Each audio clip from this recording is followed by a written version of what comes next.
اعوذ باللہ من الشیطان الرجیم بسم اللہ الرحمن الرحیم الحمد للہ رب العالمین والصلاة والسلام علی اشرف الانبیاء والمرسلین وآلہ الطیبین الطاہرین۔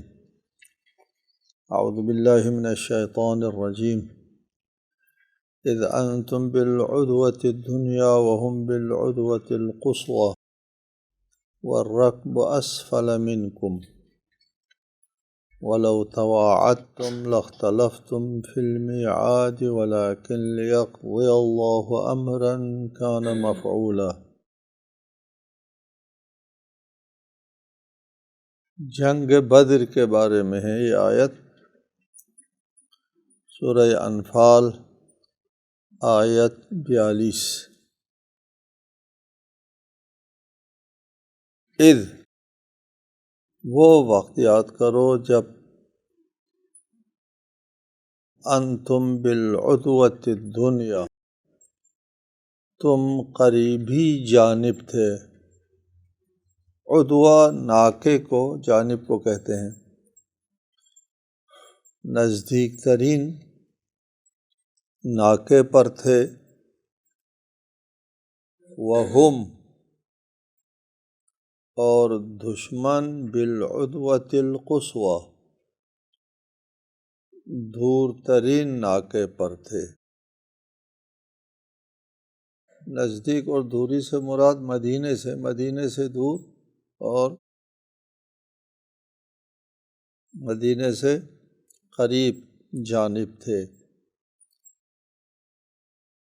والرکب اور تجارتی قافلہ، رکب قافلے کہتے ہیں، تجارتی ہو یا کوئی اور ہو۔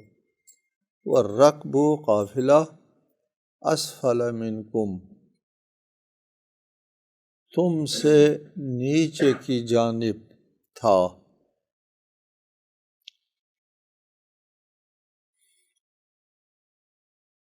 جنگ بدر کا نقشہ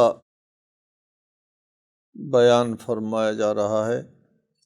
یہ بدر کا نقشہ کچھ اس طرح تھا کہ دشمن نشیبی علاقے میں اور مسلمان جو ہے وہ اونچی جگہ پر تھے۔ دیگر روایات اور احادیث سے معلوم ہوتا ہے کہ مسلمانوں کی جگہ ریتلی تھی، پاؤں دھس جاتا تھا نیچے، قدم صحیح طریقے سے نہیں اٹھتا تھا، اور نیچے جو کافر لوگوں کا لشکر تھا وہاں زمین سخت تھی اور آرام سے اور آنا جانا اور ممکن ہوتا تھا۔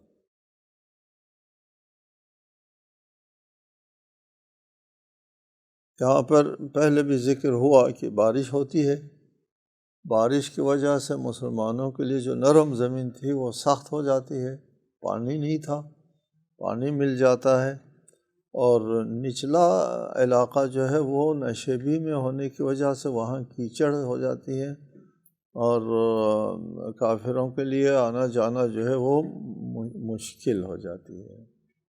بارش کی وجہ سے معاملہ جو ہے وہ الٹ ہو گیا، مسلمانوں کے لیے آسانی پیدا ہو گئی اور کفار کے لیے مشکل پیش آئی۔ وَالرَّكْبُ أَسْفَلَ مِنْكُمْ، کافروں کے لیے ایک مساعد حالت یہ تھی کہ تجارتی قافلہ مسلمانوں کے زد سے نکل چکا تھا۔ اب تجارتی قافلے پر حملے کا کافروں کو خوف نہیں۔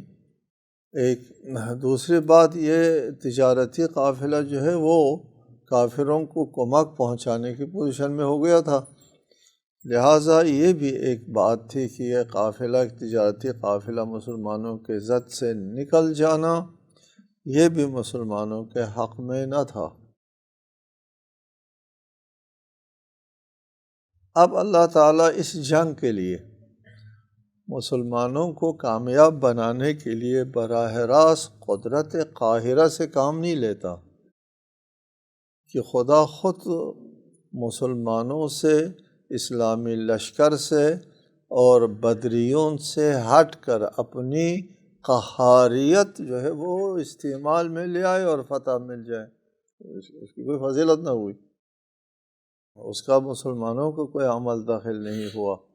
اصحاب بدر کو وہ مقام نہیں ملا جو حاصل ہو گیا اس جنگ کے بعد اصحاب بدر کو خاص مقام حاصل ہے، وہ بھی نہ ہوتا۔ اور آنے والے اس تاریخ ساز جنگ میں آئندہ کے لیے بھی کوئی تقدیر ساز جنگ نہ ہوتی، لوگ ہمیشہ اللہ تعالیٰ کی قہاریت کے انتظار میں بیٹھ جاتے۔ یہ اللہ تعالیٰ کا طریقہ کار بھی نہیں ہے، سنت الہیہ بھی نہیں ہے کہ وہ اپنی قہاریت جو ہے وہ استعمال میں لے آئیں۔ جیسا کہ یہودیوں نے حضرت موسیٰ سے کہا تھا انت وربک فقاتلا انا ہاہنا قاعدون، ایسا نہیں ہوتا کہ وہ اللہ اور موسیٰ جائیں اور وہاں لڑائی کریں اور یہ مفت میں داخل ہو جائے اس شہر میں، ایسا کبھی نہیں ہوا، ورنہ اللہ تعالیٰ کا یہ طریقہ کار ہے۔ اللہ تعالیٰ جو راستہ اختیار فرماتا ہے وہ ہم بھی اللہ تعالیٰ کو بلاتے ہیں جب بھی کوئی دعا یا کسی مسئلہ یا مشکل کے درپیش ہونے کی صورت میں ہم کہتے ہیں یا مسبب الاسباب، ہم یہ نہیں کہتے اللہ تعالیٰ سے بغیر کسی سبب اور علت کے براہ راست میرا مشکل اپنی قہاریت سے حل کرو، نہیں، ہم بھی کہتے ہیں یا مسبب الاسباب، اے سبب پیدا کرنے والی ذات، میرے اس کام کے حل، اس مشکل کے حل کے لیے کوئی سبب پیدا کر۔ یہ اللہ سبب پیدا کرتا ہے، اور اس جنگ میں ان اسباب کا ذکر ہے جن کے ذریعے اللہ تعالیٰ نے ان کو فتح دلا دی، براہ راست نہیں۔ ان اسباب میں سے ایک یہ ہے وَلَوْ تَوَاعَدْتُمْ لَاخْتَلَفْتُمْ فِي الْمِيعَادِ، اگر لڑائی کا فیصلہ ہو چکتا پہلے، تو حالات بھی یہ ہے کہ مسلمان جو ہے وہ ابھی تازہ ایک معاشرہ وجود میں آیا ہے، ہجرت کے بعد بے سر و سامانی میں ہے، 313 کا چھوٹا سا لشکر ہے، اور اس کے پاس سامان حرب نہ ہونے کے برابر ہے، اور پھر نکلے بھی جنگ کے لیے نہیں، اول تو سامان حرب ہے نہیں، ثانیاً نکلے بھی جنگ کے لیے نہیں، لشکر کو کوئی پتہ نہیں کہ ہم جو نکلے ہیں کیا کرنا ہے، قافلے تجارت کا جو قافلہ ہے اس کو اوپر حملہ کرنا ہے۔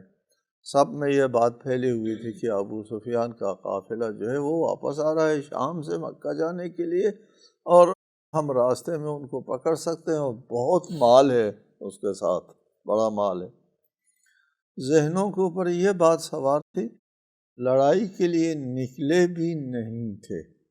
ان حالات میں اگر پہلے بتا دیا جاتا کہ یہ 313 نے 1000 کے مقابلے میں جنگ لڑنا ہے، تو پھر لختلفتم، پھر لوگ کہتے ہیں کہ یہ حماقت ہے، جیسا کہ بعض لوگوں نے کہا کہ ان کو ان کے دین نے دھوکے میں ڈالا ہے، بیوقوف بنایا ہے، کیسے لڑائی کریں گے، اس قسم کی جنگیں ہوتی نہیں ہیں، یہاں اسلحہ بھی ساز و سامان بھی نہیں ہے، بے سر و سامان جنگ نہیں ہوا کرتی۔ اس لیے وَلَوْ تَوَاعَدْتُمْ، اگر باہمی مقابلے کا فیصلہ کر چکتے، تواعد لَاخْتَلَفْتُمْ فِي الْمِيعَادِ، ابھی نہیں لڑنا چاہیے، ہم نہیں لڑ سکتے، یہ بے وقوفی ہے، یہ حماقت ہے، ایسی جنگیں نہیں ہوا کرتی، اختلاف آ جاتا درمیان۔ اختلاف آنے کی صورت میں ناکامی بہت ضروری ہے، ہمیشہ سے ہر جگہ ہر معاشرے میں اگر اختلاف آتا ہے تو معاشرہ کمزور پڑتا ہے۔ حربی صورت میں جنگی حکمت عملی میں اختلاف کے لیے سرے سے گنجائش نہیں ہوتی، آج کی دنیا میں بھی، آج بھی ہمارے افواج میں اگر کسی مسئلے میں اختلاف آ گیا تو وہ جنگ نہیں لڑ سکتی۔ اس لیے آپ دیکھتے ہیں کہ افواج میں اطاعت، اپنے افسر بالا کی اطاعت کی تربیت دی جاتی ہے، سوچنے کی اجازت نہیں ہوتی، اس کو بہت اہمیت دی جاتی ہے۔ آج بھی حربی قوانین میں اختلاف کے لیے کوئی گنجائش نہیں، سوچنے کی اجازت نہیں ہے، بس ہاں کر دو، حکم آیا، آرڈر آیا، ہاں کرنا ہوتا ہے، اختلاف کے لیے گنجائش نہیں ہے۔ یہاں بے سر و سامان لشکر، ان کے لیے تربیت بھی نہیں ہے، اس قسم کوئی بات بھی نہیں کہ یار اختلاف کی گنجائش نہیں ہے، ہاں اختلاف نہ کرو، اس سے بات نہیں بنتی۔ لہٰذا اللہ تعالیٰ نے اس کے لیے یہ انتظام فرمایا کہ ان کو گومگو میں رکھا، فیصلہ نہیں کیا جنگ کرنے کا، اور عین وقت میں جنگ کرو، اب سوچنے اور اختلاف کرنے کے لیے گنجائش نہیں چھوڑی۔ وَلَوْ تَوَاعَدْتُمْ، اور اگر پہلے سے فیصلہ ہو چکتا، لَاخْتَلَفْتُمْ، اور اختلاف کی نظر ہوتا، جنگ لڑی نہیں جاتی اصلا۔ وَلَكِنْ لِيَقْضِيَ اللَّهُ أَمْرًا كَانَ مَفْعُولًا، لیکن اللہ تعالیٰ نے وہ پہلے سے فیصلہ نہیں ہونے دیا۔ لیقضی اللہ، کیوں فیصلہ نہیں ہونے دیا پہلے؟ لیقضی اللہ، تاکہ اللہ فیصلہ کرے اس امر کا جس امر نے ہو کر کے رہنا ہے۔ یہ لیقضی فیصلہ ہو جانے کہتے ہیں، لیقضی اللہ امرا کان مفعولا، اس امر کا فیصلہ ہو جائے جس نے ہو کے ہی رہنا ہے۔ یعنی اس جنگ کا ہونا اللہ تعالیٰ کے نزدیک فیصلہ شدہ تھا، لوگوں کو نہیں بتایا۔ رسالت مآب کو بھی پتہ تھا کہ ابھی جنگ لڑنا ہے، قافلے کے اوپر حملہ نہیں کرنا ہے، تجارتی قافلے کے اوپر، لیکن اس کو لوگوں کے درمیان نہیں بیان کیا گیا۔ لیقضی اللہ امرا کان مفعولا، اس امر کے فیصلے کے لیے، یعنی یہ فیصلہ کن جنگ کے جیتنا یہ اللہ تعالیٰ کا فیصلہ تھا، اور اس کے لیے علل و اسباب کے ذریعے اس کام کو آگے چلایا گیا۔ لِيَهْلِكَ مَنْ هَلَكَ عَنْ بَيِّنَةٍ وَيَحْيَى مَنْ حَيَّ عَنْ بَيِّنَةٍ، دلیل کے واضح ہونے کے بعد جس نے ہلاک ہونا ہے ہلاک ہو جائے، اور جس نے زندہ رہنا ہے زندہ رہ جائے۔ زندہ رہنے والوں کے لیے، ہلاک ہونے والوں کے لیے بھی دلیل کا واضح ہونا ضروری تھا، اور جنگ بدر میں وہ دلیل، وہ برہان، وہ تائید خداوندی سامنے آ گئی، بات واضح ہو گئی، ورنہ اللہ تعالیٰ کی تائید سے ہٹ کر ظاہری علل و اسباب کے ذریعے اس جنگ نے جیتنا نہیں تھا، تصور نہیں تھا، تلوار بھی نہیں، گھوڑے بھی نہیں، افراد بھی تھوڑے ہیں، اور وہ جنگ کے لیے تیار بھی نہیں، کیسے جیتتے یہ لوگ؟ جو لوگ ہلاکت میں، گمراہی میں چلے جاتے ہیں مشرکین، ان کے اوپر اس دلیل کے واضح ہونے کے بعد یہ ہلاکت میں چلے جائیں، نہیں کہ قبل از بینہ۔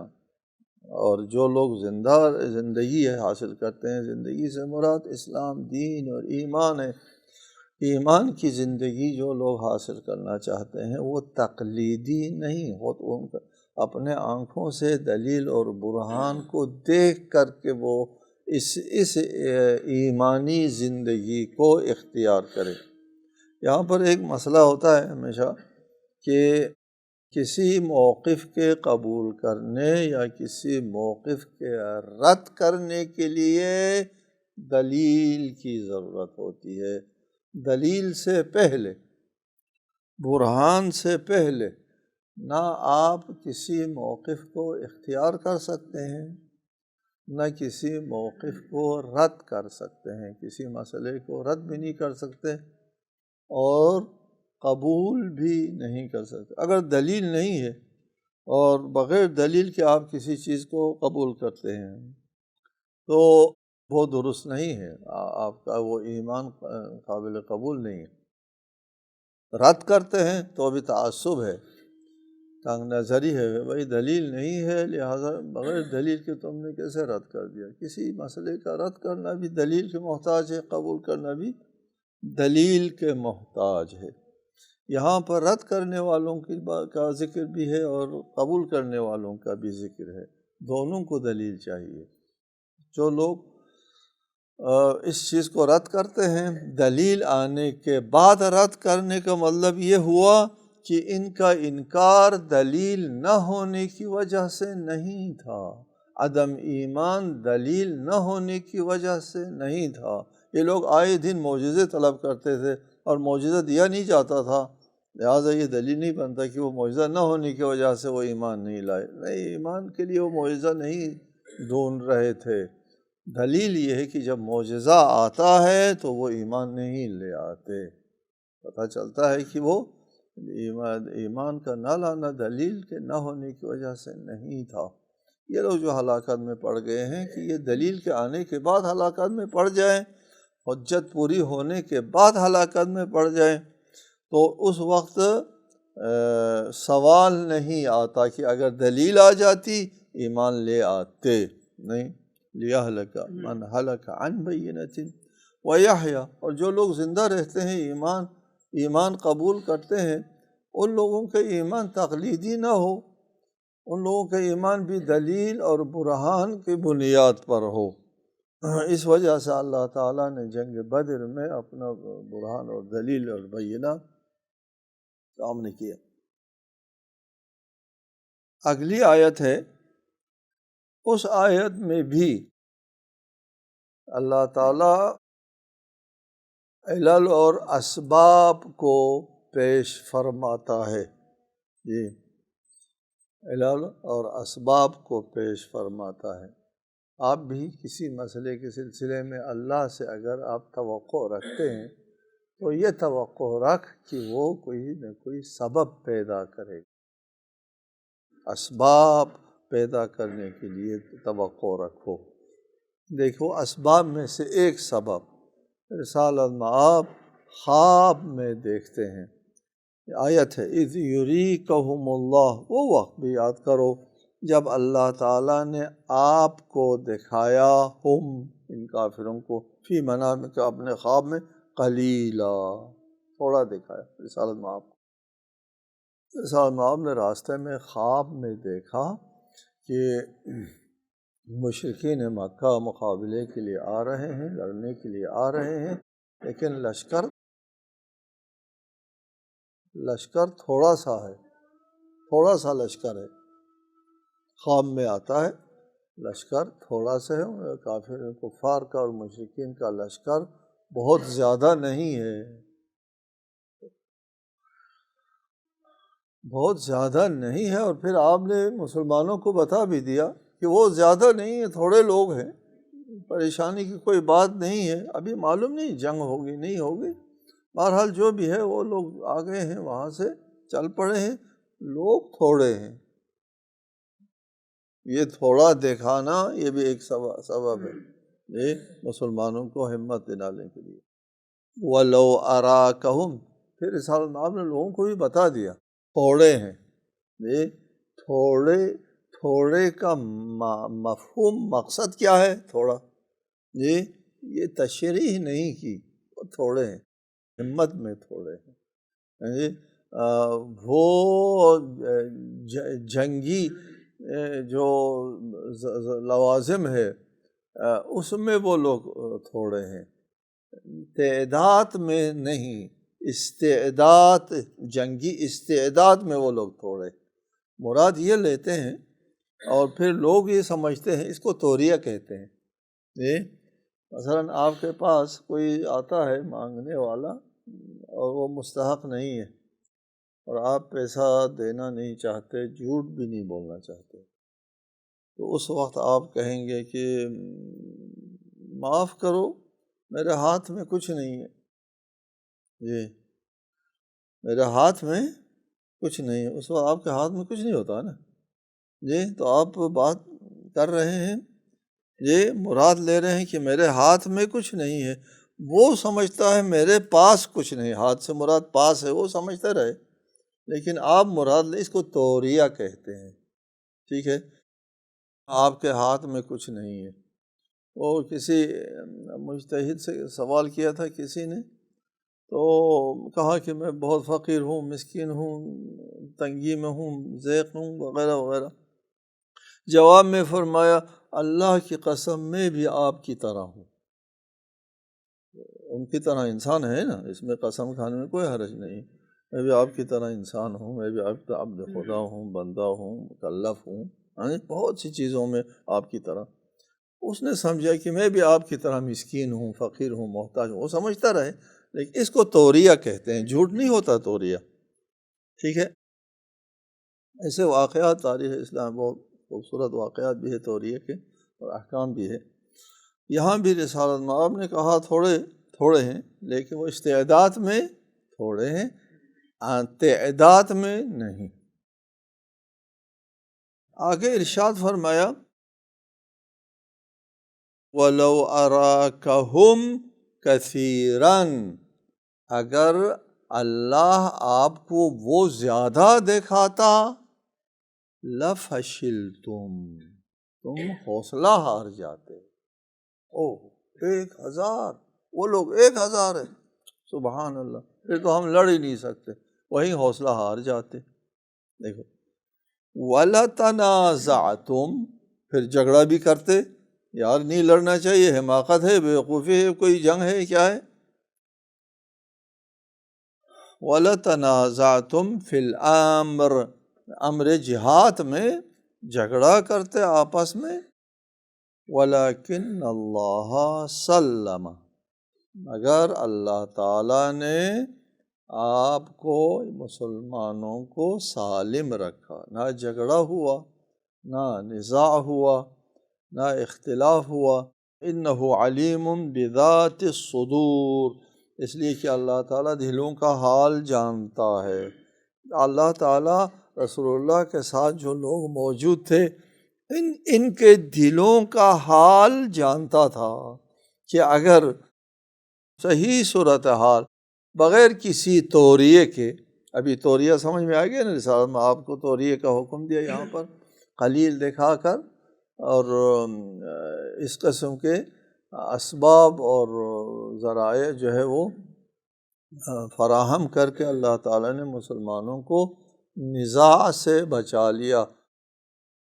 کیوں؟ اس لیے کہ اللہ تعالیٰ علیم بذات الصدور، اس چیز کے اوپر اللہ تعالیٰ علم رکھتا ہے جو دلوں میں ہے۔ دلوں کا حال کیا تھا؟ انسان ہے، بشر ہے، ظاہری علل و اسباب دیکھتا ہے انسان، اور بہت سے لوگوں کی عقل جو ہے ان کی آنکھوں میں ہوا کرتی ہے، جو چیز نظر آتی ہے، محسوسات کے اوپر ایمان ہوا کرتا ہے لوگوں کا۔ محسوس میں کیا ہے؟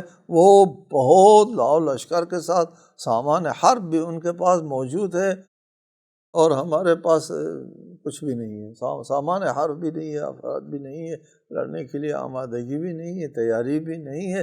اس قسم کی لڑائی جو ہے وہ بیوقوفی ہوتی ہے، اس قسم کی جنگ نہیں لڑی جاتی، اور یہ خودکشی ہے وغیرہ وغیرہ۔ اس قسم کی باتوں کا ہونا قدرتی بات ہے، انسان ہے، انسان جو ہے وہ اپنے وہ محسوسات کا زیادہ اثر لیتا ہے اپنے اندر، اس لیے اللہ تعالیٰ نے ان کو اس محسوسات کے ذریعے متاثر ہونے کی اصلاً نوبت نہیں دی، اور اس طرح اللہ تعالیٰ نے